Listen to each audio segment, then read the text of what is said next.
नारायण नारायण। दोस्तों, हम सब देवर्षि नारद को जानते हैं। वो महान ऋषि जो तीनों लोकों में भगवान विष्णु के नाम का गुणगान करते हैं।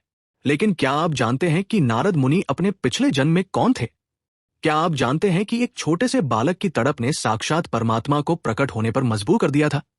आज के इस वीडियो में हम श्रीमद्भागवत महापुराण की वह कहानी जानेंगे जो हमें सिखाती है कि भक्ति के मार्ग पर कोई भी छोटा या बड़ा नहीं होता।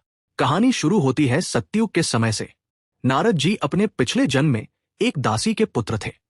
उनकी मां एक ब्राह्मण परिवार में साफ सफाई का काम करती थी।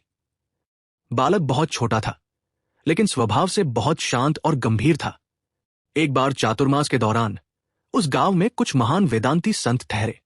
बालक नारद को उनकी सेवा में लगा दिया गया।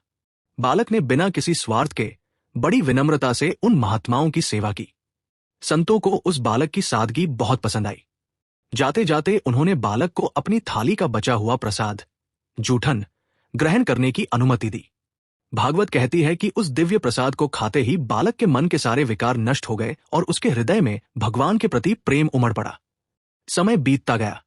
बालक अपनी मां से बहुत प्यार करता था, लेकिन नियति को कुछ और ही मंजूर था। एक रात जब उसकी मां गाय का दूध दुहने जा रही थी, अंधेरे में उनका पैर एक सांप पर पड़ गया। सांप ने डस लिया और देखते ही देखते उसकी मां की मृत्यु हो गई। अब सोचिए, एक छोटा सा बच्चा जिसका दुनिया में कोई नहीं बचा, वो क्या करेगा? लेकिन यहां भागवत एक बहुत बड़ी सीख देती है। बालक रोया नहीं।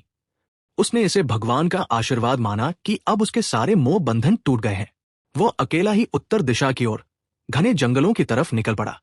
जंगलों, पहाड़ों और नदियों को पार करते हुए बालक एक शांत स्थान पर पहुंचा। एक विशाल पीपल के पेड़ के नीचे बैठकर उसने भगवान का ध्यान शुरू किया।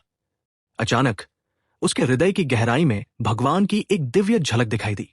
वो आनंद से भर गया, लेकिन जैसे ही उसने उस छवि को पकड़ने की कोशिश की, वो ओझल हो गई। बालक व्याकुल हो उठा, तड़पने लगा। तभी एक आकाशवाणी हुई, हे बालक, इस जन्म में तुम्हें मेरे दर्शन दोबारा नहीं होंगे। ये झलक मैंने सिर्फ इसलिए दिखाई ताकि मुझमें तुम्हारी प्रीति और बढ़ जाए। अगले जन्म में तुम मेरे पार्षद बनोगे। सृष्टि का समय समाप्त हुआ और प्रलय के बाद जब ब्रह्मा जी ने नई सृष्टि रची, तब वह बालक ब्रह्मा जी के मानस पुत्र के रूप में प्रकट हुआ।